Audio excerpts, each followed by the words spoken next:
get up the street. They started shooting, they shot. Young Dolph was under attack for a long time, through music, through rumors, and eventually through bullets. Now haunting footage has surfaced, showing his final moments, right there on the ground, just after the shots rang out. What was captured in those final seconds? Let's get into it. The final footage and what really happened to Dolph.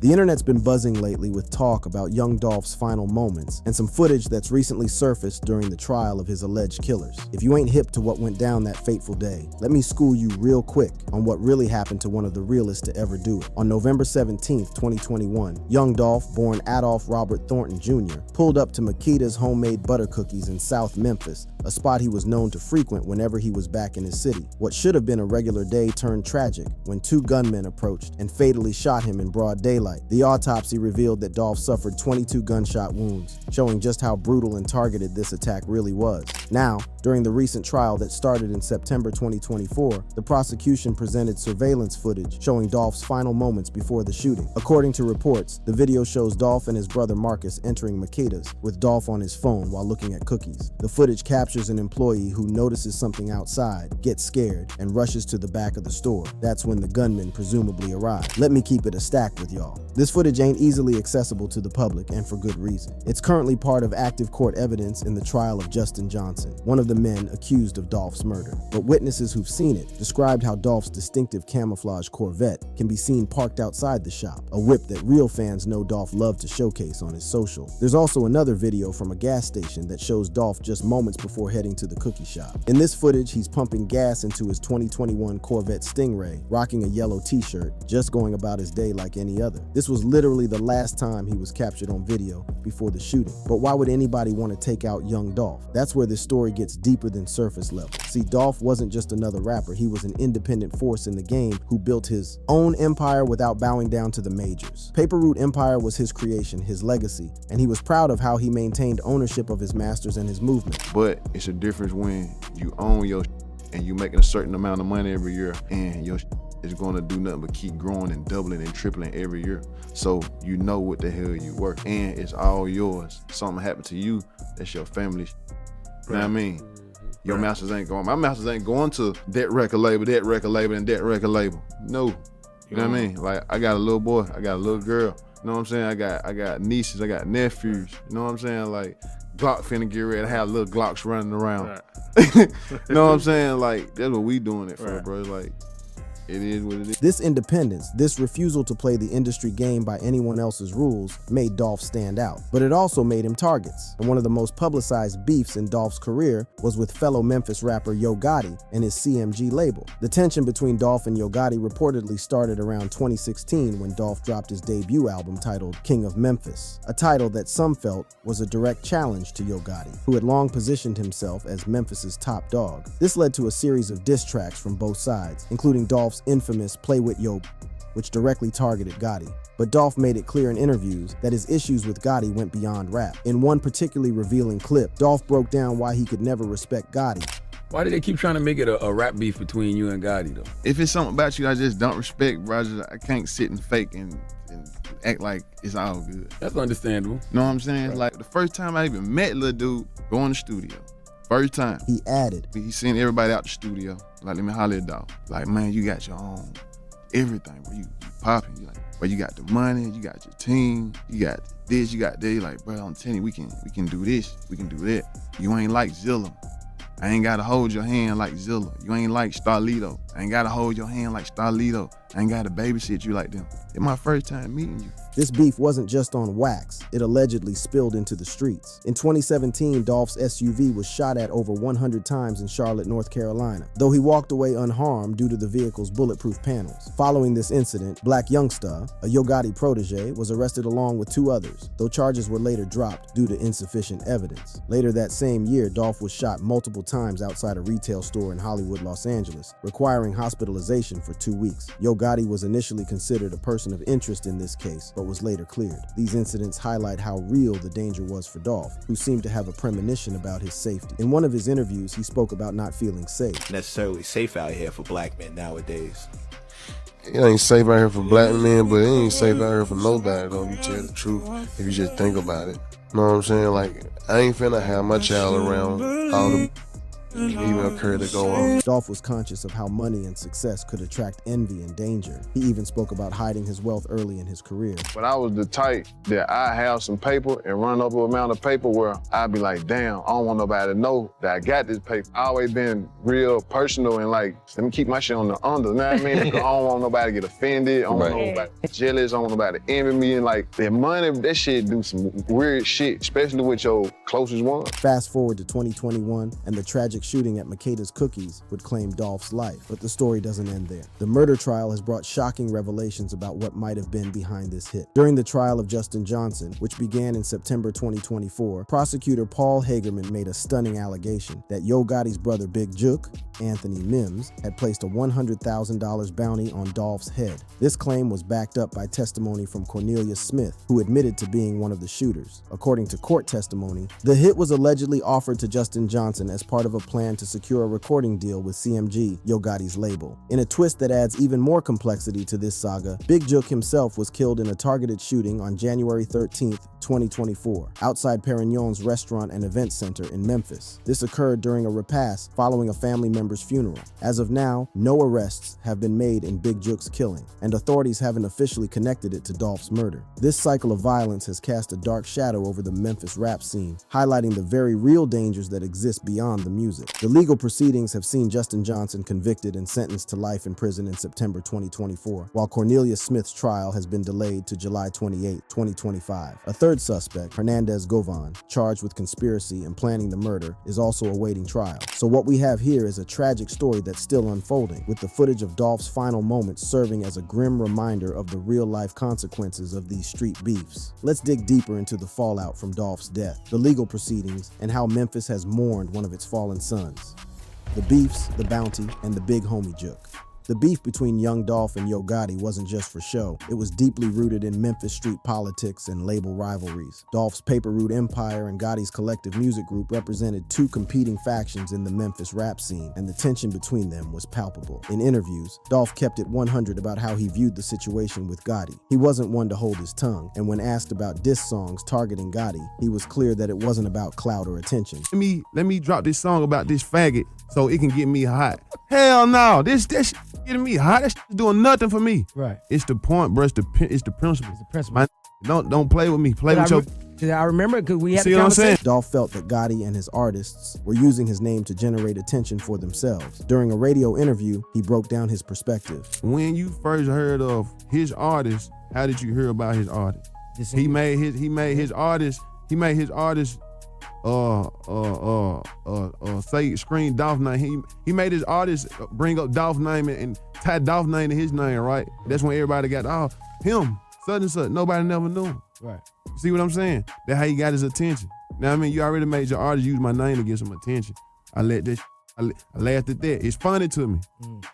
You see what I'm saying? Right. It's funny to me. Now, not even just that. And Dolph didn't stop there. He continued to assert that Gotti's rise in the industry came at the expense of others. How did you get popping? Right. How did he get it first? How did Yo Gotti get popping and get some attention? Yeah.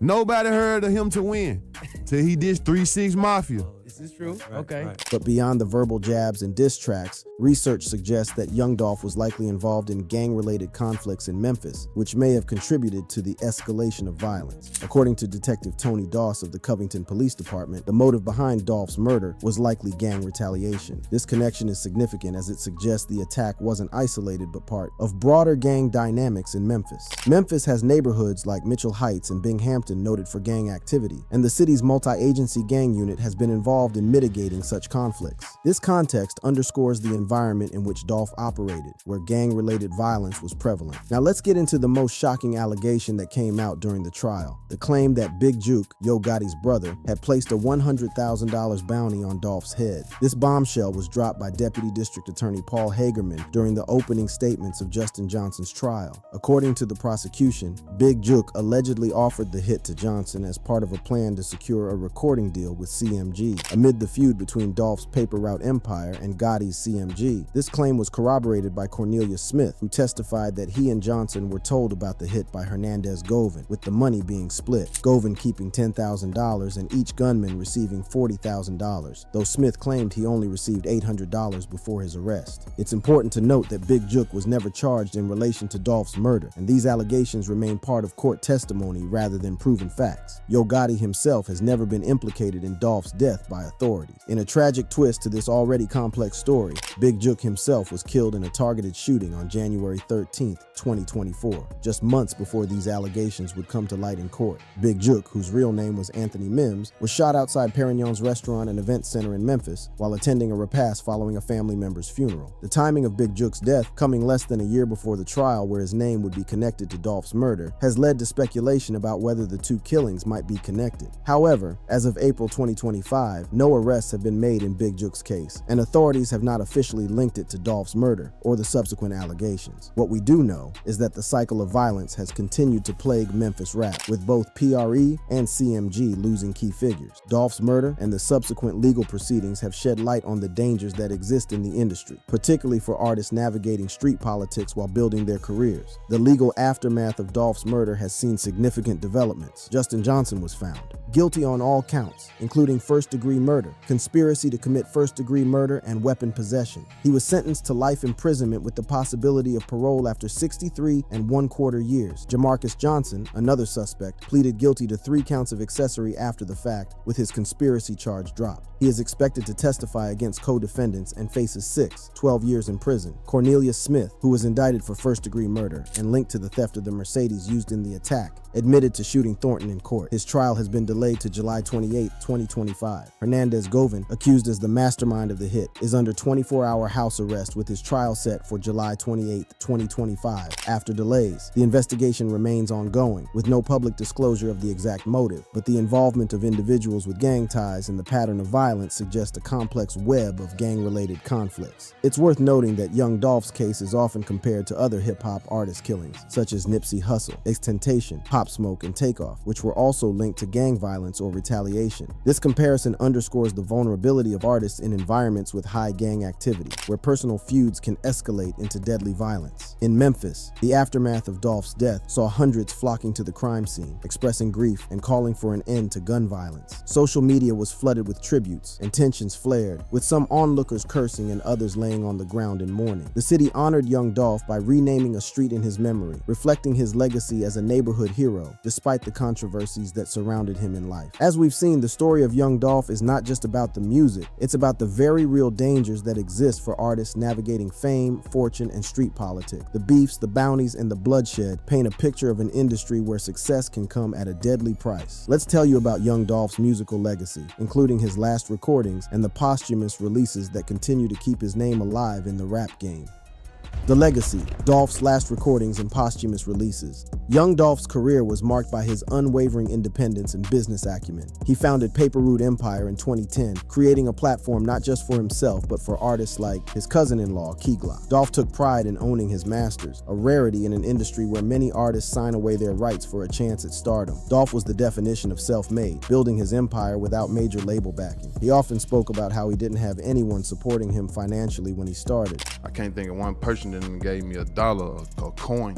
You know what I'm saying? But I can tell you plenty of people that got them and doubted me. Plenty of people that got them that they like what I do, love what I do, but just hate the doing it. You know what I'm saying? Like all of that. This independent spirit defined Dolph's approach to the music industry. He released his debut studio album, King of Memphis, in 2016, which reached number 49 on the Billboard 200 chart. But it was his 2020 album, Rich Slave, that would mark his greatest commercial success during his lifetime, peaking at number 4 on the Billboard 200. Rich Slave was released on August 14, 2020, and featured singles like Blue Diamonds, R&B featuring Megan Thee Stallion, and Death Row. The album title was a commentary on the Black experience in America, reflecting Dolph's awareness of social issues beyond the flashy lifestyle often portrayed in his music. Following Rich Slave, Dolph collaborated with Key Glock on Dumb and Dumber 2, released on March 26, 2021. This would be his last major release before his death on November 17, 2021. However, the story of young Dolph's music didn't end there.